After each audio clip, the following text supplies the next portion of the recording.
Hello दोस्तों, Siddhi Punjab welcomes you all. Punjab नाल related current affairs ਦੀ ਡਿਸਕਸ਼ਨ 'ਚ ਤੁਹਾਡਾ ਬਹੁਤ-ਬਹੁਤ ਸਵਾਗਤ ਹੈ।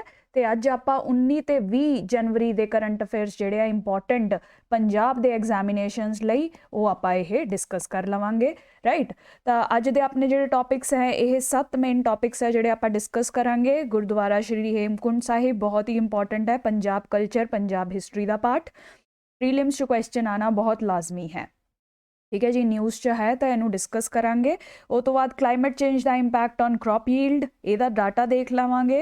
GM मस्टर्ड ऑलरेडी डिटेल च GM क्रॉप्स च मैं डिस्कस कर चुकी हैं, मैं ਤੁਹਾਨੂੰ ਇਸ ਚ लिंक प्रोवाइड कर दूंगी जिथे ਤੁਸੀਂ ਇਹ डिटेल्ड डिस्कशन देख सकते हो। ये फिर तो न्यूज़ च चल रही है क्योंकि पंजाब लैजिसलेचर च काफ़ी मुद्दा चल रहा है कि GM मस्टर्ड या GM क्रॉप्स ਨੂੰ अलाउ किया जाना चाहिए पंजाब च कि नहीं, ठीक है जी। इसलिए अपने लिए बहुत इंपॉर्टेंट टॉपिक है।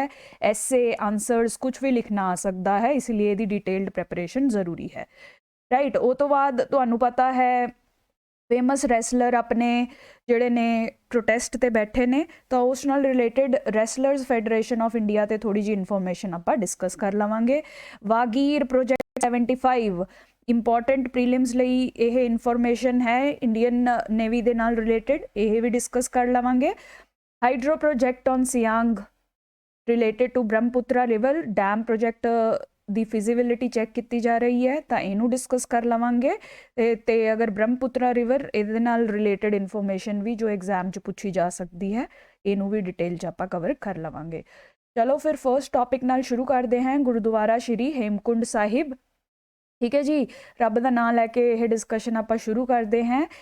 ਉੱਤਰਾਖੰਡ चमोली डिस्ट्रिक्ट च यह बनया गुरुद्वारा काफ़ी हिस्टोरिकली बहुत ही इंपॉर्टेंट है, गुरु गोबिंद सिंह जी दे नाल रिलेटेड है। ये कहा जाता है कि 10 साल गुरु गोबिंद सिंह जी ने आपकी लाइफ दे इस जगह उत्ते स्पेंड किते सी, राइट। इसीलिए यह हिस्टोरिक गुरुद्वारा काफ़ी इंपॉर्टेंट है अपने लिए, ठीक है। तुसी देखो ये बारे थोड़ी जी इन्फॉर्मेशन कर लैने। हेमकुंड का मतलब है, हेमकुंड अगर तुसी वर्ल्ड नू तोड़ो तो यदा मतलब है स्नो ऑफ लेक, राइट। ये गुरुद्वारा जिहड़ा है लिटरली पहाड़ां दी तुसी कह सकते हो, पहाड़ां दे विच लोकेटेड है। 7 मेजर पीक्स है जिहड़ियां इहदे अराउंड है, इहदे विच ये गुरुद्वारा लोकेटेड है।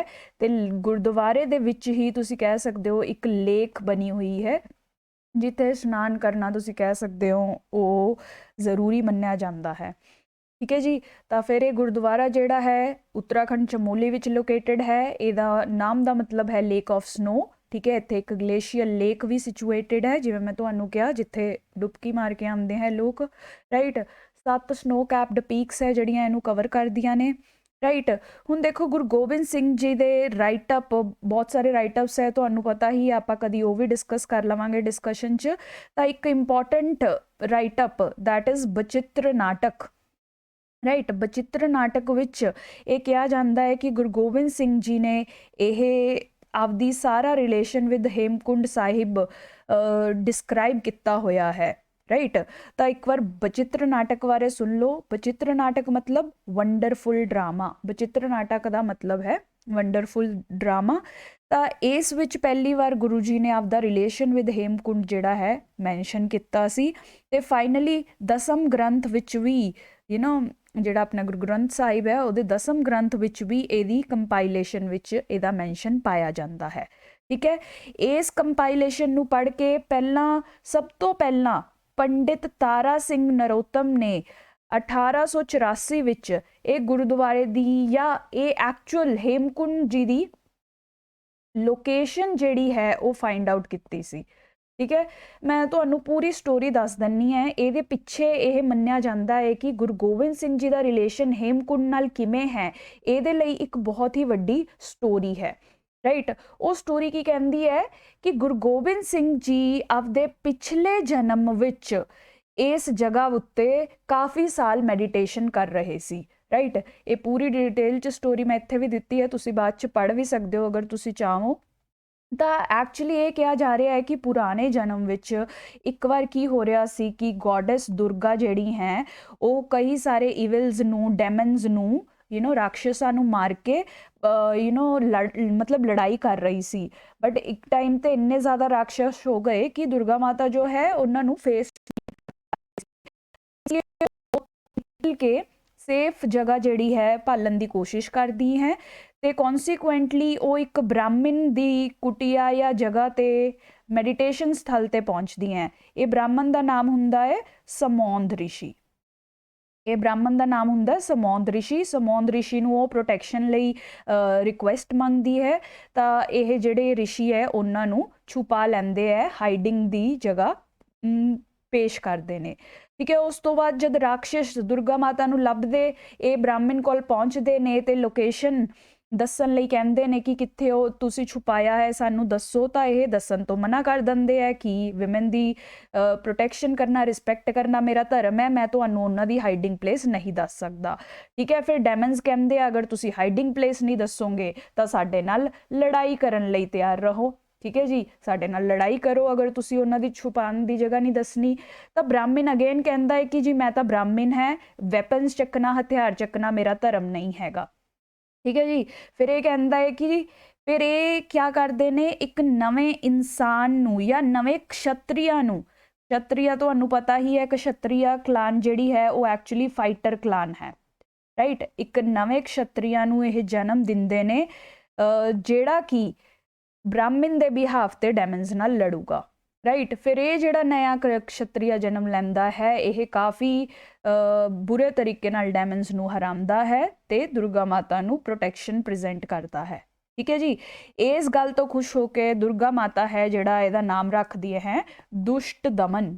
ਦੁਸ਼ਟ ਦਮਨ ਮਤਲਬ ਬੁਰੇ ਉੱਤੇ ਜਿੱਤ ਪਾਉਣ ਵਾਲਾ, ਤੁਸੀਂ ਕਹਿ ਰਹੇ ਹੋ ਬੁਰੇ ਉੱਤੇ ਬੁਰਾਈ ਨੂੰ ਦਮਨ ਜਾਂ ਹਾਰ ਦਿਖਾਉਣ ਵਾਲਾ। ਠੀਕ ਹੈ ਜੀ, ਤਾਂ ਉਸ ਤੋਂ ਬਾਅਦ ਜਦ ਇਹ ਪੂਰੀ ਲੜਾਈ ਖਤਮ ਹੋ ਗਈ ਤਾਂ ਹੁਣ ਦੁਸ਼ਟ ਦਮਨ ਬ੍ਰਾਹਮਣ ਤੋਂ ਆਪਦੇ ਕ੍ਰੀਏਟਰ ਤੋਂ ਪੁੱਛਦੇ ਨੇ ਕਿ ਮੇਰਾ ਹੁਣ ਕੀ ਰੋਲ ਹੈ, ਮੈਂ ਕਿਆ ਕਰਨਾ ਹੈ। ਤਾਂ ਇਹ ਕਿਹਾ ਜਾਂਦਾ ਹੈ ਕਿ ਉਹਨੂੰ ਬ੍ਰਾਹਮਣ ਜੀ ਨੇ ਕਿਹਾ ਕਿ ਤੁਸੀਂ ਪਰਵਤ ਤੇ ਜਾ ਕੇ, ਹੇਮਕੁੰਟ ਤੇ ਜਾ ਕੇ ਤਪੱਸਿਆ ਕਰਨੀ ਹੈ, ਮੈਡੀਟੇਸ਼ਨ ਕਰਨੀ ਹੈ, ਰਾਈਟ। ਅਨਕੰਟਰੋਲਡ ਅਨਲਿਮਿਟਿਡ ਮੈਡੀਟੇਸ਼ਨ ਤੁਸੀਂ ਉੱਥੇ ਕਰਨੀ ਹੈ। ਤੇ ਇਹ ਆਗਿਆ ਲੈ ਕੇ ਦੁਸ਼ਟ ਦਮਨ ਜਿਹੜੇ ਹੈ ਹੇਮਕੁੰਟ ਚਲੇ ਜਾਂਦੇ ਆ, ਮੈਡੀਟੇਸ਼ਨ ਕਰਨ ਲੱਗ ਜਾਂਦੇ ਹੈ। ਉਸ ਤੋਂ ਬਾਅਦ ਗੋਡਸ ਜਿਹੜੇ ਨੇ ਇਹਨਾਂ ਦੀ ਤਪੱਸਿਆ ਤੋਂ ਖੁਸ਼ ਹੋ ਕੇ ਇਹਨਾਂ ਨੂੰ ਵਰਦਾਨ ਦਿੰਦੇ ਨੇ ਕਿ ਤੁਸੀਂ ਧਰਤੀ ਤੇ ਜਾਓਗੇ ਤੇ ਧਰਤੀ ਤੇ ਸਾਰੀ ਬੁਰਾਈ ਦਾ ਨਾਸ਼ ਕਰੋਗੇ। ਐਂਡ ਤਦ ਕਿਹਾ ਜਾਂਦਾ ਹੈ ਕਿ ਜਿਹੜਾ ਦੁਸ਼ਟ ਦਮਨ ਹੈ ਉਹਨਾਂ ਨੇ ਇਨਸਾਨ ਦੇ ਰੂਪ ਵਿੱਚ ਗੁਰੂ ਗੋਬਿੰਦ ਸਿੰਘ ਜੀ ਦੇ ਰੂਪ ਵਿੱਚ ਜਨਮ ਲਿੱਤਾ ਗੁਰੂ ਤੇਗ ਬਹਾਦਰ ਜੀ ਦੀ ਘਰ ਵਿੱਚ। ਠੀਕ ਹੈ ਜੀ, 9th ਗੁਰੂ ਦੇ ਘਰ ਵਿੱਚ ਗੁਰੂ ਗੋਬਿੰਦ ਸਿੰਘ ਜੀ ਨੇ ਐਜ਼ ਅ ਹਿਊਮਨ ਬਰਥ ਲਿੱਤਾ ਬੁਰਾਈ ਉੱਤੇ ਜਿੱਤ ਪਾਉਣ ਲਈ। ਠੀਕ ਹੈ ਜੀ, ਇਹ ਹਿਸਟੋਰਿਕ ਸਟੋਰੀ ਹੈ ਜਿਹੜੀ ਇਸ ਗੁਰਦੁਆਰੇ ਨਾਲ ਰਿਲੇਟਡ ਹੈ। ਆਪਾਂ ਨੂੰ ਥੋੜਾ ਆਪਣੀ ਕਲਚਰ ਬਾਰੇ ਪਤਾ ਹੋਣਾ ਚਾਹੀਦਾ ਹੈ, ਪੁੱਛਿਆ ਵੀ ਜਾ ਸਕਦਾ ਹੈ, ਤਾਂ ਇਹ ਸਟੋਰੀ ਤੁਸੀਂ ਡਿਟੇਲ ਵਿੱਚ ਵੀ ਪੜ੍ਹ ਸਕਦੇ ਹੋ, ਰਾਈਟ। ਤਾਂ ਇਹ ਬੈਕਗਰਾਉਂਡ ਹੈ ਜਿਹੜਾ ਰਿਲੇਟਡ ਹੈ, ਰਾਈਟ। ਤਾਂ ਇਹ ਹੇਮਕੁੰਡ ਵਾਲੀ ਜਿਹੜੀ ਪਲੇਸ ਹੈ ਸਭ ਤੋਂ ਪਹਿਲਾਂ ਕੀ ਐਕਚੁਅਲੀ ਲੋਕੇਟਡ ਕਿੱਥੇ ਹੈ, ਇਹ ਪੰਡਿਤ ਤਾਰਾ ਸਿੰਘ ਨਰੋਤਮ ਨੇ ਆਈਡੈਂਟੀਫਾਈ ਕੀਤੀ ਸੀ। ਇਹਨਾਂ ਨੇ ਕਾਫੀ ਘੁੰਮ ਫਿਰ ਕੇ ਅਕੋਰਡਿੰਗ ਟੂ ਬਚਿੱਤਰ ਨਾਟਕ 'ਚ ਜਿੰਨਾ ਵੀ ਡਿਟੇਲਸ ਦਿੱਤੀ ਸੀ ਕਿ ਇਹ ਜਗ੍ਹਾ 7 ਪਹਾੜੀਆਂ ਵਿੱਚ ਲੋਕੇਟਡ ਹੈ, ਇੱਥੇ ਲੇਕ ਹੈ, ਇਹ ਸਭ ਲੋਕੇਸ਼ਨਲ ਡਿਟੇਲਸ ਦੇਖ ਕੇ ਇਹਨਾਂ ਨੇ ਫਸਟ ਟਾਈਮ ਜਿਹੜੀ ਹੈ ਇਹ ਜਗ੍ਹਾ ਜੋ ਹੈ ਆਈਡੈਂਟੀਫਾਈ ਕੀਤੀ। ਇਹਨਾਂ ਨੇ ਫਿਰ ਭਾਈ ਵੀਰ ਸਿੰਘ, ਬਹੁਤ ਹੀ ਇੰਪੋਰਟੈਂਟ ਪੰਜਾਬੀ ਦੇ ਆਪਣੇ ਰਾਈਟਰ ਨੇ, ਇਹਨਾਂ ਨੂੰ ਆ ਕੇ ਸਾਰੀ ਡਿਸਕ੍ਰਿਪਸ਼ਨ ਦਿੱਤੀ ਉਸ ਜਗ੍ਹਾ ਦੀ ਕਿ ਇਹ ਜਗ੍ਹਾ ਨੂੰ ਪਾਥ ਕਿਵੇਂ ਜਾਂਦਾ ਹੈ, ਉਹ ਕਿੱਥੇ ਲੋਕੇਟਡ ਹੈ, ਅਗੇਨ ਹੋਰ ਲੋਕੇਸ਼ਨਲ ਡਿਟੇਲਸ ਇਹਨਾਂ ਨੇ ਦਿੱਤੀਆਂ। ਠੀਕ ਹੈ ਜੀ, ਫਿਰ ਭਾਈ ਵੀਰ ਸਿੰਘ ਨੇ ਉਹ ਸਾਰੀ ਡਿਟੇਲਸ ਸ਼੍ਰੀ ਕਲਗੀਧਰ ਚਮਤਕਾਰ ਦੀ ਨਾਮ ਦੀ ਬੁੱਕ ਵਿੱਚ ਉਹ ਡਿਟੇਲਸ ਸਾਰੀਆਂ ਮੈਂਸ਼ਨ ਕੀਤੀਆਂ। ਸ਼੍ਰੀ ਕਲਗੀਧਰ ਚਮਤਕਾਰ ਦੇ ਨਾਮ ਦੀ ਬੁੱਕ ਨਾ। ਹੁਣ ਇਸ ਬੁੱਕ ਨੂੰ ਪੜ੍ਹ ਕੇ ਆਪਣੇ ਇੱਕ ਪ੍ਰੋਮੀਨੈਂਟ ਇਨਸਾਨ ਨੇ ਸੰਤ ਸੋਹਨ ਸਿੰਘ, ਜੋ ਕਿ ਪਹਿਲਾਂ ਆਰਮੀ ਵਿੱਚ ਸਰਵ ਕਰਦੇ ਸੀ, ਰਿਟਾਇਰਡ ਗ੍ਰੰਥੀ ਸੀ, ਮਤਲਬ ਆਰਮੀ ਵਿੱਚ ਐਜ਼ ਅ ਗ੍ਰੰਥੀ ਵਰਕ ਕਰਦੇ ਸੀ, ਉੱਥੋਂ ਰਿਟਾਇਰ ਹੋ ਚੁੱਕੇ ਸੀ। ਤਾਂ ਉਹਨਾਂ ਨੇ ਜਦ ਇਹ ਬੁੱਕ ਪੜ੍ਹੀ ਉਹਨਾਂ ਨੂੰ ਕਾਫੀ ਇੰਸਪੀਰੇਸ਼ਨ ਮਿਲੀ ਤੇ ਉਹ ਫਿਰ ਤੋਂ ਇਸ ਜਗ੍ਹਾ ਦੀ ਖੋਜ ਲਈ ਨਿਕਲ ਪਏ। ਠੀਕ ਹੈ ਜੀ, ਇਹ ਫਿਰ ਤੋਂ ਇਸ ਜਗ੍ਹਾ ਦੀ ਖੋਜ ਲਈ ਨਿਕਲ ਗਏ। 1 ਸਾਲ ਤੱਕ ਇਹਨਾਂ ਨੇ ਕਾਫੀ ਟਰਾਈ ਕੀਤਾ, ਇਹਨਾਂ ਨੂੰ ਜਗ੍ਹਾ ਭਾਲਣਾ ਕਾਫੀ ਮੁਸ਼ਕਿਲ ਸੀ। ਤੁਸੀਂ ਦੇਖੋ ਜੀ, ਇਹ ਬਹੁਤ ਹੀ ਟਫ ਟੈਰੇਨ ਵਿੱਚ ਇਹ ਜਗ੍ਹਾ ਜਾਂ ਇਹ ਗੁਰਦੁਆਰਾ ਬਣਿਆ ਹੋਇਆ ਹੈ। ਅਕਤੂਬਰ ਟੂ ਅਪ੍ਰੈਲ ਤਾਂ ਇਹ ਬੰਦ ਹੀ ਰਹਿੰਦਾ ਹੈ ਬਰਫ਼ ਦੀ ਵਜ੍ਹਾ ਤੋਂ। ठीक है जी। तो ये भी इनीशियली इस जगह ਨੂੰ ना भाल नहीं पाए सी, उदों तो देखो इंफ्रास्ट्रक्चर भी कोई डेवलप्ड नहीं, आप प्री इंडिपेंडेंस की गल्लां करी जन्ने हैं, है ना। बहुत ही हुण लेटेस्ट आके इन्नियां रोड्स वगैरह बन गई, तो ईजी लगता है रिमोट एरियाज च जाना, वो भी हिमाचल विच। उस टाइम ते कोई रोड्स नहीं सी, कोई मैप्स नहीं सी, इन्नी डिटेल्ड इन्फॉर्मेशन नहीं सी, तो इन्हों इनीशियली ये गुरुद्वारा नहीं मिलिया सी। तो ये जब वापस मसूरी आ जाते हैं, आपके स्टेशन ते आ जाते हैं, तो इन्हों एक होर इंसान, ये एक्चुअली फॉरेस्ट डिपार्टमेंट विच काम कर रहे होंगे, मोहन सिंह जिहड़े है वो इन्हों मिल जाते हैं। फिर ये दोनों मिल के दोबारा रीडिस्कवरी ਲਈ निकल जाते हैं, ताकि ये वो हेमकुंड वाली लोकेशन ਨੂੰ ਲੱਭ ਸਕਣ, एंड फाइनली ये सक्सैसफुल भी ਹੁੰਦੇ ਨੇ ਇਹ ਉਹ हेमकुंड वाली लोकेशन ਲੱਭਣ ਵਿੱਚ। ठीक है जी। ਹੁਣ ਇਹ ਕਰਦੇ ਨੇ ਕਿ ਇੱਥੇ ਗੁਰਦੁਆਰਾ ਸਥਾਪਿਤ ਕਰਨ ਦਾ ਡਿਸੀਜਨ ਲੈਂਦੇ ਨੇ ਤੇ ਉਹਦੇ ਲਈ ਪ੍ਰੋਗਰੈਸ ਜਿਹੜੀ ਹੈ ਸ਼ੁਰੂ ਕਰ ਦਿੰਦੇ ਨੇ, ਐਂਡ ਗੁਰਦੁਆਰਾ 1936 ਵਿੱਚ ਬਣ ਕੇ ਤਿਆਰ ਵੀ ਹੋ ਜਾਂਦਾ ਹੈ। ठीक है जी। तो तुसी हेमकुंड नाल रिलेटेड इन्फॉर्मेशन याद रखनी है। चमोली डिस्ट्रिक्ट उत्तराखंड विच लोकेटेड है। गुरु गोबिंद सिंह जी दे पुराने जन्म नाल एदा लिंक दस्सिया, मतलब है लेक ऑफ स्नो, क्योंकि इत्थे एक ग्लेशियल लेक लोकेटेड है, इसलिए यह नाम पिया। ये 7 वड्डी स्नो कैप्ड पीक्स विच घिरिया रहिंदा है। एग्जाम्पल तुसी कह सकते हो हाथी पर्वत एक स्नो कैप है, एक सप्त ऋषि पीक है, यह जी 7 पीक्स दे विच यह घिरिया होया है। बचित्र नाटक जो गुरु गोबिंद सिंह जी की रचना है ਉਹਦੇ ਵਿੱਚ ऑटोबायोग्राफिकल रचना है, उस विच ਇਹਦਾ मैंशन पाया जाता है। तो यही ਤੁਹਾਨੂੰ पता है कंपाइल हुई सी 10ਮ ग्रंथ विच भी, तो उस च भी तुसी ਇਹਦਾ मैंशन देख सकते हो। पंडित तारा सिंह पहले इंसान सी जिन्होंने ये लोकेशन नू भालिया सी। भाई वीर सिंह ने डिटेल जिहड़ियां है श्री कलगीधर चमत्कार विच लिखियां, जिन्हों पढ़ के संत सोहन सिंह ते संत मोहन सिंह ने अगेन लोकेशन जिहड़ी आइडेंटिफाई की उत्थे गुरुद्वारा एस्टैबलिश कीता।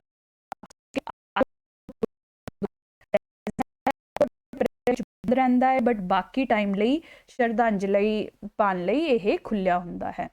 ठीक है जी। हुण देखो हिंदू माइथोलॉजी नाल भी ਇਹਦਾ कनैक्शन ਮੰਨਿਆ ਜਾਂਦਾ है। ਇਹ ਮੰਨਿਆ ਜਾਂਦਾ है कि ਜਿਹੜੇ लॉर्ड राम ਦੇ छोटे ब्रदर सी लक्ष्मण, उन्होंने काफ़ी टाइम इस लोकेशन ते बैठ के पूजा पाठ या मैडिटेशन किया सी। ठीक है। हेमकुंड साहिब गुरुद्वारे च नहीं, ये बहुत पुरानी देखो सदियां दी गल है। उस टाइम ते इस लोकेशन ते उन्होंने बैठ के जो है मैडिटेशन की सी, ये भी मन्निया जाता है। राइट। हुण जेकर गुरुद्वारे का आर्कीटैक्चरल फीचर आप देखने चाहिए तो तुसी फोटो च भी देख सकते हो कि यह एक लोटस की शेप च है, जिहड़ा कि गोबंद है, इनवर्टेड लोटस की शेप है। ये बेसिकली इस तरीके नाल क्यों बनाया गया सी, क्योंकि इत्थे काफ़ी स्नो की प्रॉब्लम रहिंदी है, तो स्नो अकमुलेट ना होवे, जे स्नो आवे तो वो ग्राउंड ते फॉल करे, इसीलिए इस टाइप का आर्कीटैक्चर इत्थे बनाया गया है। ठीक है जी। तो ये भी अच्छी डिटेल है जिहड़ी तुसी समझ सकते हो। आपां नूं आपदी पंजाब दे कल्चर बारे, रिच हिस्टरी बारे वैसे भी पता होना ही चाहिए है, इसलिए आपां नूं ये सब सीखना जरूरी है। ठीक है जी। दूसरी आर्कीटैक्चरल डिटेल ये है कि ये गुरुद्वारे दे 5 साइड ते दरवाजे सोनू दिखणगे। ठीक है जी। 5 साइड ते दरवाजे होण दा मीनिंग भी मन्निया जाता है कि हर इंसान लई, हर पास्यों, हर डायरैक्शन आवे उहदे लई ये गुरुद्वारा ओपन है। टॉलरेंस ते कोई भेदभाव नहीं होने का प्रतीक है। ठीक है जी। ये सारी हिस्टरी है, प्लीज़ इनू ध्यान नाल पढ़ लो, काफ़ी तरीके दे क्वेश्चंस बन सकते हैं। जोशीमठ नाल ये न्यूज़ विच आ रहा है। जोशीमठ आप ऑलरेडी 2 बार कवर कर चुके हैं, किवें जोशीमठ की लैंड सबसिस्टेंस नाल इशू क्रिएट होया है, तो उहदे करके कहा जा रहा है कि जोशीमठ दे इंसीडेंट दे करके श्री हेमकुंड साहिब गुरुद्वारे ते भी इंपैक्ट आ सकता है। ठीक है। तो इसीलिए अगर ये न्यूज़ च है तो ये क्वेश्चन बन सकता है। ये सारी डिटेल्स तुसी कवर करने की कोशिश करो। ठीक है जी। नेक्स्ट इंपॉर्टेंट आर्टिकल कर लेने हैं, with climate change lowering crop yield. ठीक है। ये नाल रिलेटेड भी आप पहला भी काफ़ी डिटेल्स कर चुके हैं, किवें क्लाइमेट चेंज जिहड़ा है अपने एग्रीकल्चर नूं इंपैक्ट करूगा। एग्रीकल्चर पंजाब दा इंपॉर्टेंट टॉपिक है, तो सानू क्लाइमेट चेंज नाल फाइट करना बहुत ज़रूरी है, उहदे रिलेटेड इंपैक्ट भी पढ़ने बड़े ज़रूरी ने। ठीक है जी। हुणे PAU यानी कि पंजाब एग्रीकल्चरल यूनिवर्सिटी के कुछ रिसर्चर्स प्रोफैसरस ने मिलके स्टडी की है, जिस च उन्होंने ये डाटा बहुत ही अच्छा है, बना के रखो काम आएगा तुहाडे, प्रेजेंट किया है। इस विच क्या कहा जा रहा है, देखो ये कह रही है कि इन्हों के असैसमेंट के अकॉर्डिंग अगर तुसी देखो 2035 तक 1 तो 10% यील्ड जिहड़ी है डिक्लाइन कर सकती है। ठीक है, आपां ही देखना है ना क्लाइमेट चेंज करके प्रोडक्शन ते या यील्ड ते क्या इंपैक्ट आएगा। तो ये स्टडी कह रही है कि 2035 तक अगर देखिए 1 तो लैके 10% तक यील्ड जिहड़ी है घट सकती है।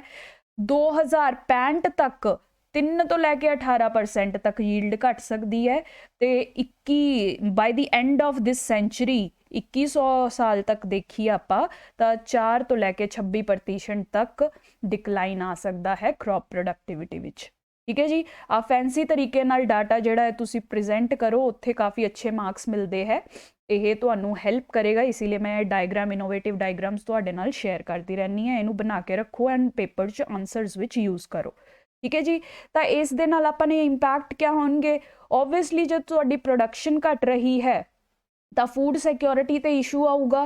तुहाडी एडी वड्डी पॉपुलेशन है, इंडिया लार्जेस्ट पॉपुलेशन बनन वाली है, क्रॉप यील्ड डिक्लाइन होने नाल फूड सिक्योरिटी का इशू रेज होगा।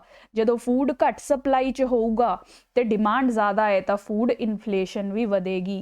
सप्लाई घट है डिमांड ज़्यादा है तो दाम जिहड़े ने वो वधनगे ही वधनगे। तुसीं सिंपल रूल इकोनॉमी विच पढ़िया होना है। ठीक है जी, उस तो बाद फार्मर की इनकम ते भी इंपैक्ट पऊगा। जिन्नी ज़्यादा क्रॉप की यील्ड घटूगी डायरैक्ट इंपैक्ट अपने फार्मर ते पैना है। इसीलिए बहुत ज़रूरी है कि गवर्नमेंट इस नाल रिलेटेड पॉलिसीज़ बनावे। तो कुछ सजैशनस जिहड़ियां दित्तियां गईयां हैं, सानू क्लाइमेट स्मार्ट टैक्नोलॉजी का यूज़ करना चाहिए। अजकल प्रिसीजन फार्मिंग, ड्रोन का यूज़, ये सब चीज़ां यूज़ करके टारगेटेड एप्लीकेशन ऑफ पेस्टिसाइड्स या स्प्रिंकलर इरीगेशन, ये सब टैक्नोलॉजी सानू यूज़ करनी चाहिए है ताकि क्लाइमेट चेंज के इंपैक्ट्स नू फाइट किया जा सके। ठीक है जी, वो तो बाद सैटेलाइट टैक्नोलॉजी आपां नू बहुत यूज़ करनी चाहिए है ताकि advance which early warning system types हो सकन। ठीक है, जिवें तुसी महीना 2 महीना पहला किसान नू पहला ही दस दो कि इस साल या अगले आने वाले महीनों च मौसम कह जा होने वाला है, ताकि किसान डिसीजन आपदा कि केड़ी क्रॉप उगानी चाहिए है इस सीजन च वो अच्छी तरीके नाल लै सके। ठीक है जी, प्री प्रिपेयर्ड रह सके। इसीलिए एग्रोमैट एडवाइजरीज, एग्रो मटीरियोलॉजिकल एडवाइजरीज जिहड़ियां उन्होंने भी आपां नू शार्पन करना पैना है, टाइमली डिलीवर करना पैना है, तो क्लाइमेट स्मार्ट टैक्नोलॉजी सानू प्रेजेंट करनी है। ठीक है जी, ये पूरा टॉपिक बहुत इंपॉर्टेंट है। एसे विच भी पूछा जा सकता है, मेन्स आंसर राइटिंग विच भी पूछा जा सकता है, इंटरव्यू विच भी पूछा जा सकता है। बहुत ही हाई प्रोबेबिलिटी है, तो इसीलिए ये सारा डाटा तो आपदे कोल लिख के रखो।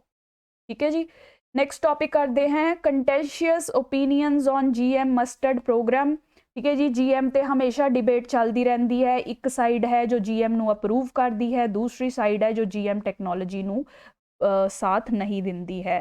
तो फार्मर्स यूनियन अगर पंजाब के फार्मर की तुसी गल सुनो तो वो भी कह रहे हैं कि उन्होंने GM टैक्नोलॉजी नहीं चाहिए है। अगर GM टैक्नोलॉजी इंट्रोड्यूस होगी तो वो प्रोटेस्ट्स से बैठनगे। ठीक है जी, तो GM दे नाल रिलेटेड फायदे क्या ने, नुकसान क्या ने, ये सब डिटेल विच मैं 13 जनवरी की डिस्कशन विच डिस्कस कर चुकी हैं। तो तुसी वो डिस्कशन जाके चैक करो, मैं इत्थे लिंक पोस्ट कर दूंगी, PDF च तुसी डिटेल्ड डाटा देख सकते हो।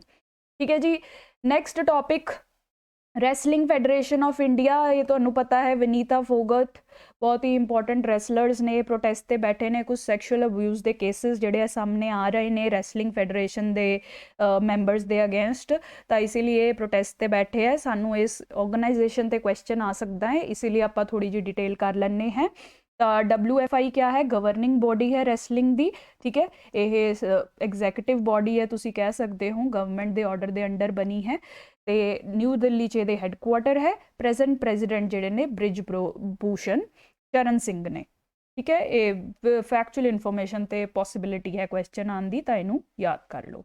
Now again very important topic जिहड़ा है अपने लिए Vagir navy's 5th scorpion class submarine ਜਿਹੜੀ ਹੈ ਉਹ ਇੰਡਕਟ ਹੋ ਗਈ ਹੈ। ਇਹਨੂੰ ਪਹਿਲਾਂ ਵੀ ਵੈਸੇ ਮੈਂ ਡਿਸਕਸ ਕਰ ਚੁੱਕੀ, ਬਟ ਜੋ ਨਵੇਂ ਬੱਚੇ ਸਾਡੇ ਨਾਲ ਜੁਆਇਨ ਕਰ ਰਹੇ ਨੇ ਉਹਨਾਂ ਲਈ ਇਹ ਡਿਸਕਸ਼ਨ ਜਿਹੜੀ ਹੈ ਮੈਂ ਦੁਬਾਰਾ ਕਰ ਰਹੀ ਹਾਂ। ਜਨਵਰੀ 23 ਨੂੰ ਜਿਹੜੀ ਹੈ ਇਹ ਕਮਿਸ਼ਨ ਹੋ ਜਾਏਗੀ ਇਹ ਆਪਣੀ ਨੇਵੀ ਵਿੱਚ ਇਹ ਇੰਪੋਰਟੈਂਟ सबमरीन। ਇਹ ਦੇਖੋ ਬਣੀ ਹੈ ਪ੍ਰੋਜੈਕਟ 75 ਦੇ ਅੰਡਰ, ਰਾਈਟ। ਤਾਂ ਇसीलिए ਆਪਾਂ ਪ੍ਰੋਜੈਕਟ 75 ਡਿਸਕਸ ਕਰਾਂਗੇ। ਕੈਲਵਰੀ ਕਲਾਸ ਦੀ ਇਹ सबमरीन ਹੈ, ਉਹਦੇ ਬਾਰੇ ਡਿਸਕਸ ਕਰਾਂਗੇ। ਇਹ ਫ੍ਰੈਂਚ ਦੀ ਸਕੋਰਪੀਅਨ ਕਲਾਸ ਤੇ ਬੇਸਡ ਹੈ, ਤਾਂ ਉਹਦੇ ਬਾਰੇ ਡਿਸਕਸ ਕਰਾਂਗੇ। ਠੀਕ ਹੈ, ਪਹਿਲਾਂ ਬੇਸਿਕਲੀ सबमरीन ਕੀ ਹੁੰਦੀ ਹੈ ਅਗਰ ਬੱਚਿਆਂ ਨੂੰ ਨਹੀਂ ਪਤਾ, ਪਣਡੂਬੀ ਵੀ ਕਹਿੰਦੇ ਆ, ਜਿਹੜੀ ਅੰਡਰ ਵਾਟਰ ਤੁਸੀਂ ਵਾਰਸ਼ਿਪਸ ਕਹਿ ਸਕਦੇ ਹੋ ਜਾਂ ਰਿਸਰਚ ਸ਼ਿਪਸ ਜਿਹੜੀਆਂ ਆਪਰੇਟ ਹੁੰਦੀਆਂ ਹੈ, ਪਾਣੀ ਦੇ ਨੀਚੇ ਜਾਣ ਦੀ ਕਪੈਸਿਟੀ ਹੈ ਇਹਨਾਂ ਦੀ, ਇਹਨਾਂ ਨੂੰ ਕੀ ਕਿਹਾ ਜਾਂਦਾ ਹੈ, ਪਣਡੂਬੀ ਜਾਂ सबमरीन।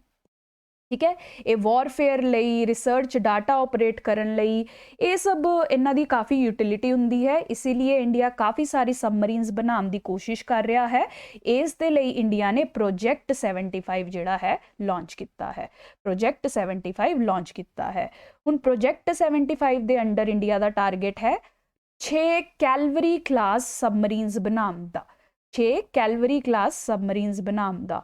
ठीक है, कैलवरी क्लास क्या है, बेसिकली फ्रांस ने ऑलरेडी स्कॉर्पियन नाम दियां सबमरीन्स ਜਿਹੜੀਆਂ ਬਣਾ ਰੱਖੀਆਂ ਨੇ, ਉਹ ਸੇਮ ਫੀਚਰਸ ਵਾਲੀਆਂ ਇੰਡੀਆ ਵਿੱਚ ਬਣਨਗੀਆਂ ਜਿਨ੍ਹਾਂ ਦਾ ਨਾਮ ਹੁਣ ਕੈਲਵਰੀ ਕਲਾਸ ਹੋਊਗਾ। ਠੀਕ ਹੈ, ਆਪਾਂ ਅੰਗਰੇਜ਼ੀ ਨਾਮ ਨਹੀਂ ਰੱਖ ਰਹੇ, ਆਪਾਂ ਆਪਦਾ ਨਾਮ ਦਿੱਤਾ ਹੈ, ਸਕੋਰਪੀਅਨ ਨੂੰ ਆਪਾਂ ਕੈਲਵਰੀ ਕਲਾਸ ਦਾ ਨਾਮ ਦੇਤਾ। ਠੀਕ ਹੈ, ਤਾਂ ਮਤਲਬ ਸਕੋਰਪੀਅਨ ਦੇ ਬਾਰੇ ਅਗਰ ਤੁਸੀਂ ਫੀਚਰਸ ਪੜ੍ਹੋ, ਫ੍ਰੈਂਚ ਤੇ ਸਪੇਨ ਨੇ ਮਿਲ ਕੇ ਬਣਾਈਆਂ, ਇਹ ਐਕਸਟ੍ਰੀਮਲੀ ਪੋਟੈਂਟ ਹੈ, ਬਹੁਤ ਹੀ ਜ਼ਿਆਦਾ ਖਤਰਨਾਕ ਇਹ सबमरीन्स ਹੁੰਦੀਆਂ ਹੈ, ਬਹੁਤ ਹੀ ਯੂਜ਼ਫੁਲ सबमरीन्स ਹੈ ਤੁਸੀਂ ਕਹਿ ਸਕਦੇ ਹੋ ਇੰਡੀਅਨ ਨੇਵੀ ਵਿੱਚ। ਠੀਕ ਹੈ, ਇਹ ਸੁਨਾਰ ਟੈਕਨੋਲੋਜੀ ਤੇ ਆਪਰੇਟ ਕਰਦੀਆਂ ਹੈ। ਰਡਾਰ ਤਾਂ ਤੁਹਾਨੂੰ ਪਤਾ ਹੀ ਹੋਊ, ਜਿੱਥੇ ਆਪਾਂ ਲਾਈਟ ਵੇਵਸ ਥਰੋ ਕਰਕੇ ਡਿਸਟੈਂਸ ਇੱਕ ਚੀਜ਼ ਦਾ, ਮਟੀਰੀਅਲ ਦਾ, ਸ਼ਿਪ ਦਾ ਜਾਣਨ ਦੀ ਕੋਸ਼ਿਸ਼ ਕਰਦੇ ਹਾਂ। ਸੋਨਾਰ ਵਿੱਚ ਅਸੀਂ ਸਾਊਂਡ ਵੇਵਸ ਯੂਜ਼ ਕਰਦੇ ਹਾਂ। ਠੀਕ ਹੈ, ਤਾਂ ਸੁਨਾਰ ਟੈਕਨੋਲੋਜੀ ਇਸ ਵਿੱਚ ਯੂਜ਼ ਹੋਣੀ ਹੈ, ਰਾਈਟ। ਹੁਣ ਅਗਰ ਆਪਾਂ ਕੈਲਵਰੀ ਕਲਾਸ ਬਾਰੇ ਸਟੱਡੀ ਕਰੀਏ, ਜਿਹੜੀ ਇਹ ਡਿਪਲੋਏ ਹੋ ਰਹੀ ਹੈ ਇੰਡੀਆ ਵਿੱਚ, ਇਹ ਮੇਡ ਇਨ ਇੰਡੀਆ ਹੋਣਗੀਆਂ। ਠੀਕ ਹੈ, ਆ ਫਰਾਂਸ ਤੇ ਸਪੇਨ ਦੀ ਕੰਪਨੀਜ਼ ਇੰਡੀਆ ਵਿੱਚ ਬੈਠ ਕੇ ਬਣਾਉਣਗੀਆਂ with Indian engineers, Indian labour, made in India ਬਣਨਗੀਆਂ ਇਹ ਸਾਰੀਆਂ। ਠੀਕ ਹੈ ਜੀ, ਇਹ ਮੁੰਬਈ ਦੇ Mazagon dock shipbuilders limited company ਬਣਾਏਗੀ। Mazagon dock shipbuilders limited company ਇਹ ਬਣਾ ਰਹੀ ਹੈ ਆਪਣੀ। ਇਹ ਜਿਹੜੀਆਂ सबमरीन्स ਹੈ ਇਹ ਡੀਜ਼ਲ ਤੇ ਇਲੈਕਟ੍ਰਿਕ ਪਾਵਰ ਤੇ ਚੱਲਣਗੀਆਂ। ਠੀਕ ਹੈ, सबमरीन्स ਜਿਹੜੀਆਂ ਡਿਫਰੈਂਟ ਫਿਊਲ ਯੂਜ਼ ਕਰ ਸਕਦੀਆਂ, ਨਿਊਕਲੀਅਰ ਫਿਊਲਡ ਵੀ ਹੁੰਦੀਆਂ ਨੇ, ਬਟ ਇਹ ਵਾਲੀ सबमरीन ਕੈਲਵਰੀ ਕਲਾਸ ਵਾਲੀ सबमरीन्स ਡੀਜ਼ਲ ਤੇ ਇਲੈਕਟ੍ਰਿਕ ਫਿਊਲ ਤੇ ਚੱਲਣਗੀਆਂ। ਠੀਕ ਹੈ ਜੀ, ਇਸ ਪ੍ਰੋਜੈਕਟ ਦੇ ਅੰਡਰ 6 ਬਣ ਰਹੀਆਂ ਨੇ, 4 ਆਲਰੇਡੀ ਡਿਲੀਵਰ ਹੋ ਗਈਆਂ ਨੇ। ਫਰਸਟ ਦਾ ਨਾਮ ਸੀ ਕੈਲਵਰੀ, ਦੂਸਰੇ ਦਾ ਖਾਂਡੇਰੀ, ਥਰਡ ਦਾ ਕਾਰਾਂਜ ਤੇ ਵੈਲਾ। ਇਹ 4 ਆਲਰੇਡੀ ਲਾਂਚ ਹੋ ਗਈਆਂ ਨੇ, ਡਿਲੀਵਰ ਹੋ ਗਈਆਂ ਨੇ। ਹੁਣ ਆ ਵਾਗੀਰ ਜਿਹੜੀ ਹੈ 23 ਜਨਵਰੀ ਨੂੰ, ਯਾਨੀ ਕਿ 2-3 ਦਿਨ ਬਾਅਦ ਜਿਹੜੀ ਹੈ ਇਹ ਲਾਂਚ ਹੋ ਜਾਣੀ ਹੈ, ਕਮਿਸ਼ਨ ਹੋ ਜਾਣੀ ਹੈ। ਵਾਗਸ਼ੀਰ ਤੇ ਕੰਮ ਚੱਲ ਰਿਹਾ ਹੈ, ਉਹ ਫਿਊਚਰ ਚਾਂਦ 'ਚ ਡਿਲੀਵਰ ਕੀਤੀ ਜਾਵੇਗੀ। ठीक है जी, ये बेसिक फैक्चुअल इन्फॉर्मेशन है, ये सब याद कर लो। डीजल इलैक्ट्रिक अटैक सबमरीन है, ये स्कॉर्पियन क्लास ते बेस्ड है। 6 एदियां मेन जो सबमरीन्स ਇਹਦੇ ਅੰਡਰ ਬਣ ਰਹੀਆਂ ਨੇ। ਹੰਟਰ ਕਿਲਰ ਇਹ ਟੈਕਨੋਲੋਜੀ ਹੈ, ਇਸ 'ਚ ਵੇਰੀਡ ਆਪਰੇਟਿੰਗ ਫੈਸਿਲਿਟੀਜ਼ ਹੈ। ਐਂਟੀ ਵਾਰਸ਼ਿਪ ਵੀ ਇਹ ਕੰਮ ਕਰ ਸਕਦੀ ਹੈ, ਐਂਟੀ सबमरीन ਇਹ ਕੰਮ ਕਰ ਸਕਦੀ ਹੈ, ਇੰਟੈਲੀਜੈਂਸ ਗੈਦਰਿੰਗ ਦਾ ਕੰਮ ਕਰ ਸਕਦੀ ਹੈ। ਮਰੀਨ ਮਾਈਨਸ ਅਗਰ ਤੁਸੀਂ ਪਾਣੀ ਵਿੱਚ ਲੇ ਕਰਨੀਆਂ ਹੈ, ਉਸ 'ਚ ਵੀ ਇਹਨੂੰ ਯੂਜ਼ ਕਰ ਸਕਦੇ ਹੋ। ਠੀਕ ਹੈ ਜੀ, ਇਹ ਬਹੁਤ ਹੀ ਇੰਪੋਰਟੈਂਟ ਹੈ, ਇਸ ਲਈ ਇਹ ਸਾਰੀ ਡਿਟੇਲਸ ਤੁਸੀਂ ਪੜ੍ਹ ਲਿਓ ਜਿਹੜੀਆਂ ਮੈਂ ਤੁਹਾਡੇ ਨਾਲ ਡਿਸਕਸ ਕੀਤੀਆਂ ਹੈ। ਰਾਈਟ, ਨੈਕਸਟ ਟੌਪਿਕ ਕਰਦੇ ਹਾਂ ਇੰਟਰਨੈਸ਼ਨਲ ਰਿਲੇਸ਼ਨਸ ਦੇ ਪਾਰਟ ਲਈ, ਬਹੁਤ ਇੰਪੋਰਟੈਂਟ ਹੈ। ਦੇਖੋ ਤੁਸੀਂ ਅਗਰ ਇੰਡੀਆ ਦੀ ਦੇਖੋ, ਇੰਡੀਆ ਦੀ ਮੇਜਰ ਰਿਵਰਸ ਜਿਹੜੀਆਂ ਹੈ ਉਹ ਤਿੱਬਤ ਤੋਂ ਓਰੀਜਿਨੇਟ ਹੁੰਦੀਆਂ ਹੈ। ਤੁਹਾਡੀ ਇੰਡਸ, ਸਤਲੁਜ, ਬ੍ਰਹਮਪੁੱਤਰ ਜਿਹੜੀ ਹੈ ਤਿੱਬਤ 'ਚੋਂ ਆਉਂਦੀਆਂ ਨੇ, ਤੇ ਇਹ ਤਿੱਬਤ ਜਿਹੜਾ ਹੈ ਚਾਈਨਾ ਨੇ ਆਕਿਊਪਾਈ ਕਰ ਰੱਖਿਆ ਹੈ, ਚਾਈਨਾ ਦਾ ਪਾਰਟ ਹੈ। ਤਾਂ ਕਹਿਣ ਦਾ ਮਤਲਬ ਇਹ ਹੈ, ਅਗਰ ਇੰਡੀਆ ਦੇ ਪਰਸਪੈਕਟਿਵ ਤੋਂ ਦੇਖਿਆ ਜਾਵੇ, ਚਾਈਨਾ ਅਪਰ ਰਾਈਪੇਰੀਅਨ ਸਟੇਟ ਬਣ ਗਈ ਹੈ, ਜਿੱਥੋਂ ਸਾਰੀਆਂ ਰਿਵਰਸ ਓਰੀਜਿਨੇਟ ਹੋ ਕੇ ਇੰਡੀਆ ਵਿੱਚ ਆਉਂਦੀਆਂ ਨੇ, ਤੇ ਇੰਡੀਆ ਜਿਹੜੀ ਹੈ ਲੋਅਰ ਰਾਈਪੇਰੀਅਨ ਸਟੇਟ ਹੈ। ਠੀਕ ਹੈ ਜੀ। ਤਾਂ ਹੁਣ China as a upper riparian state ਜੋ ਵੀ ਐਕਸ਼ਨਸ ਲਊਗੀ ਇਸ ਰਿਵਰਸ ਦੇ ਉੱਤੇ ਉਹ ਇੰਡੀਆ ਦੇ ਇੰਟਰਸਟ ਤੇ ਇੰਪੈਕਟ ਕਰੂਗਾ। ਜਿਵੇਂ ਕਿ ਐਗਜ਼ਾਮਪਲ ਦੇਖੋ, ਚਾਈਨਾ ਇਨਕਰੀਜ਼ਿੰਗਲੀ ਬਹੁਤ ਸਾਰੇ ਡੈਮਸ ਜਿਹੜੀ ਹੈ ਇਹਨਾਂ ਰਿਵਰਸ ਤੇ ਬਿਲਡ ਕਰ ਰਹੀ ਹੈ। ਜਿਵੇਂ ਬ੍ਰਹਮਪੁੱਤਰਾ ਰਿਵਰ ਤੇ ਕਾਫੀ ਸਾਰੇ ਡੈਮਸ ਆਲਰੇਡੀ ਬਿਲਡ ਅਪ ਹੋ ਚੁੱਕੇ ਨੇ ਤੇ ਹੁਣ ਲੇਟੈਸਟ ਬਿਗੇਸਟ 60 ਗੀਗਾਵਾਟ ਦਾ ਡੈਮ ਇਹਨੇ ਪ੍ਰਪੋਜ਼ ਕੀਤਾ ਹੈ ਸੈਟਅਪ ਕਰਨ ਲਈ ਬ੍ਰਹਮਪੁੱਤਰਾ ਤੇ। ਦੇਖੋ ਜਦ ਡੈਮ ਬਣਦਾ ਹੈ ਇਹ ਕਾਫੀ ਖਤਰਨਾਕ ਚੀਜ਼ ਹੋ ਸਕਦੀ ਹੈ। ਚਾਈਨਾ ਜਦ ਇਹਨੂੰ ਪਾਣੀ ਦੀ ਜ਼ਰੂਰਤ ਹੈ ਤਾਂ ਪਾਣੀ ਡੈਮ ਵਿੱਚ ਰੋਕ ਕੇ ਰੱਖੂ, ਤੁਹਾਡੇ ਤੱਕ ਆਣ ਨਹੀਂ ਦਊ। ਤਾਂ ਜਿਸ ਟਾਈਮ ਸੁੱਕੇ ਦੀ ਡਰਾਟ ਦੀ ਪ੍ਰੋਬਲਮ ਹੈ ਤੁਹਾਡੇ ਕੋਲ ਇੰਡੀਆ ਕੋਲ ਪਾਣੀ ਦੀ ਸ਼ਾਰਟੇਜ ਰਹੇਗੀ, ਕਿਉਂਕਿ ਪਾਣੀ ਸਾਰਾ ਰੋਕ ਕੇ ਰੱਖੂਗਾ ਚਾਈਨਾ ਉੱਤੇ ਡੈਮ ਵਿੱਚ। ਤੇ ਜਿੱਦਣ ਕਦੀ ਪਾਣੀ ਐਕਸੈਸ ਹੋ ਗਿਆ ਸਾਰਾ ਪਾਣੀ ਡੈਮ ਦਾ ਛੱਡ ਦੇਣਾ ਹੈ ਤੇ ਇੰਡੀਆ ਵਿੱਚ ਫਲੱਡਿੰਗ ਹੋਏਗੀ, ਰਾਈਟ। ਤਾਂ ਡੈਮਸ ਕ੍ਰੀਏਟ ਕਰਕੇ ਚਾਈਨਾ ਜਿਹੜਾ ਹੈ ਇੰਡੀਆ ਦੇ ਇੰਟਰਸਟ ਨੂੰ ਕਾਫੀ ਹਾਰਮ ਕਰ ਸਕਦਾ ਹੈ। ਇਸੇ ਲਈ ਇੰਡੀਆ ਦੇ ਵੱਲੋਂ ਵੀ ਤਿਆਰੀ ਪੂਰੀ ਹੋਣੀ ਜ਼ਰੂਰੀ ਹੈ ਐਂਡ ਇਸੇ ਲਈ ਇੰਡੀਆ ਦੀ ਏਜੰਸੀ ਨੇ ਇਹ ਫਿਜ਼ੀਬਿਲਿਟੀ ਸਟੱਡੀ ਕੀਤੀ ਹੈ ਕਿ ਇੰਡੀਆ ਵੀ ਖੁਦ ਸਿਆਂਗ ਮਤਲਬ ਬ੍ਰਹਮਪੁੱਤਰਾ ਦੇ ਉੱਤੇ ਡੈਮਸ ਬਣਾ ਸਕਦਾ ਹੈ ਤਾਂ ਕਿ ਉਹ ਇਸ ਇਰਰੈਗੂਲਰ ਫਲੋ ਆਫ ਵਾਟਰ ਨੂੰ ਕੰਟਰੋਲ ਕਰ ਸਕੇ। ਠੀਕ ਹੈ, ਜਦ ਸ਼ਾਰਟੇਜ ਹੋਊਗੀ ਤਾਂ ਡੈਮ 'ਚ ਸਟੋਰਡ ਵਾਟਰ ਲੋਕਾਂ ਦੀ ਨੀਡ ਲਈ ਯੂਜ਼ ਹੋ ਸਕਦਾ ਹੈ। ਜਦ ਐਕਸੈਸ ਆਫ ਵਾਟਰ ਚਾਈਨਾ ਵੱਲੋਂ ਆਊਗਾ ਤਾਂ ਅਸੀਂ ਉਹਨੂੰ ਡੈਮ ਦੇ ਥਰੂ ਕੰਟਰੋਲ ਕਰ ਸਕਾਂਗੇ। ਇੱਕਦਮ ਫਲੱਡਿੰਗ ਨਾ ਹੋਵੇ, ਡੈਮ ਵਿੱਚ ਸਟੋਰ ਕਰਕੇ ਫਲੱਡਿੰਗ ਨੂੰ ਕੰਟਰੋਲ ਕਰ ਪਾਵਾਂਗੇ। ਠੀਕ ਹੈ, ਇਸੇ ਲਈ ਇਹ ਫਿਜ਼ੀਬਿਲਿਟੀ ਸਟੱਡੀ ਕੀਤੀ ਗਈ ਕਿ ਅਸੀਂ ਸਿਆਂਗ ਯਾਨੀ ਕਿ ਬ੍ਰਹਮਪੁੱਤਰਾ ਤੇ ਆਪਦੇ ਸਾਈਡ ਤੇ ਵੀ ਡੈਮ ਬਣਾ ਕੇ ਰੱਖੀਏ। ਠੀਕ ਹੈ ਜੀ, ਤਾਂ ਕਿ ਚਾਈਨਾ ਦੀ ਐਕਟੀਵਿਟੀਜ਼ ਨਾਲ ਸਾਡੇ ਤੇ ਇੰਪੈਕਟ ਨਾ ਆਵੇ।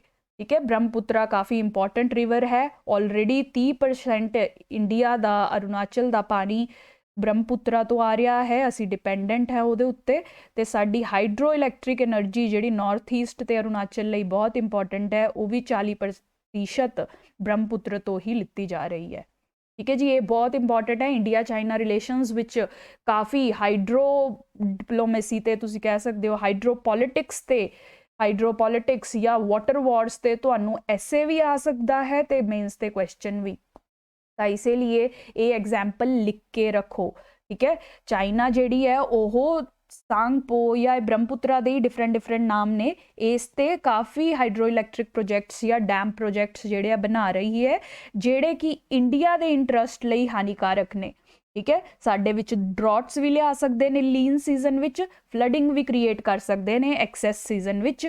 ਇਸੇ ਲਈ ਇੰਡੀਆ ਨੇ ਇਹ ਸੋਲਿਊਸ਼ਨ ਲੱਭਿਆ ਹੈ ਕਿ ਇੰਡੀਆ ਆਪਦੀ ਸਾਈਡ ਤੇ ਡੈਮ ਬਣਾਊਗਾ ਤਾਂ ਕਿ ਪਾਣੀ ਜਿਹੜਾ ਚਾਈਨਾ ਤੋਂ ਆ ਰਿਹਾ ਹੈ ਉਹਦੇ ਫਲੋ ਨੂੰ ਰੈਗੂਲੇਟ ਕਰ ਸਕੇ।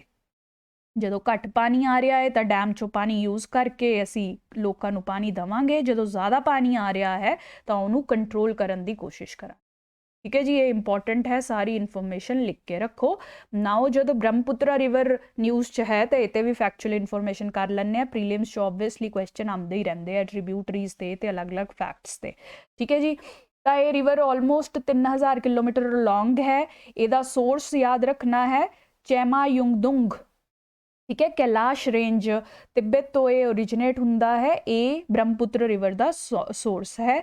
ਇੰਡੀਆ ਵਿੱਚ ਇਹ ਨਾਮਚਾ ਬਾਰਵਾ ਤੇ ਇੱਕਦਮ ਮੁੜ ਕੇ ਐਂਟਰ ਹੁੰਦੀ ਹੈ। ਠੀਕ ਹੈ, ਅਗਰ ਇਹਦੀਆਂ ਟ੍ਰਿਬਿਊਟਰੀਜ਼ ਯਾਦ ਕਰਨੀ ਹੈ ਤੁਸੀਂ ਆ ਕੋਡ ਜਾਂ ਇਹ ਨਿਮੋਨਿਕ ਗਾਣੇ ਤੋਂ ਯਾਦ ਕਰ ਸਕਦੇ ਹੋ। DDLJ श्री कामदेव मानव सुनो को सुनो और 30 तो हो जाओ। DDLJ डी मीन्स दिहांग दिबांग लोहित, दिहांग दिबांग लोहित।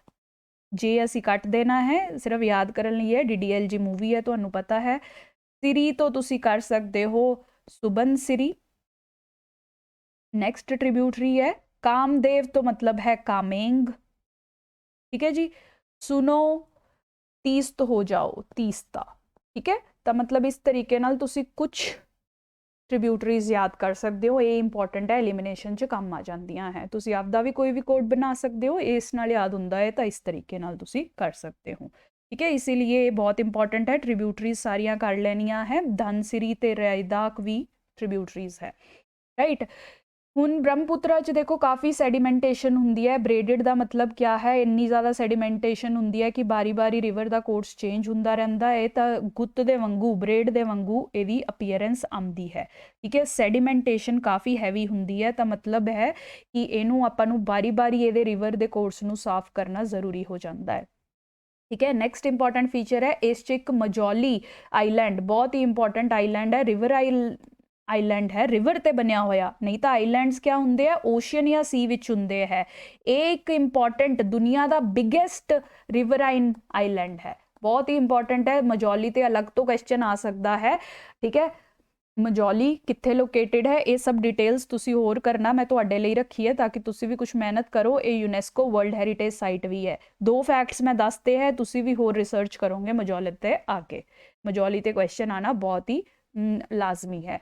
ब्रह्मपुत्रा दे करके काफ़ी फ्लड्स भी आते असम च, हर बार मॉनसून च तां फ्लड आते ही आते हैं, तो इसलिए इनू रिवर ऑफ सौरो भी कहा जाता है। अगर तुसी बांग्लादेश च देखो तो ये काफ़ी डिफरेंट नाम ने। एंटर करते इनू यमुना कहते हैं, उस तो बाद जब गंगा का वाटर इस च मिल जाता है तो इनू पद्मा कहा जाता है। उस तो बाद जब मेघना रिवर का वाटर पद्मा विच मिल जाता है तो फाइनली इनू पद्मा कहा जाता है, मेघना कहा जाता है, सॉरी। ठीक है, तो तुसी आ मैप च भी देख सकते हो, सारी ट्रिब्यूटरी भी ये देखो तिब्बत तो आ रही है, नामचा बारवा तो मुड़ गई तो तुहाडे इंडिया विच एंटर हो गई। इत्थे इनू दिबांग कहा जाता है, लोहित कहा जाता है। ये इंडिया चो जाते हुए उस तो बाद इत्थे यमुना बन गई, राइट। फिर ये पद्मा, क्योंकि गंगा का पानी जुड़ गया, तो वो तो आगे मेघना का पानी जुड़ जू तो इनू मेघना कहणगे।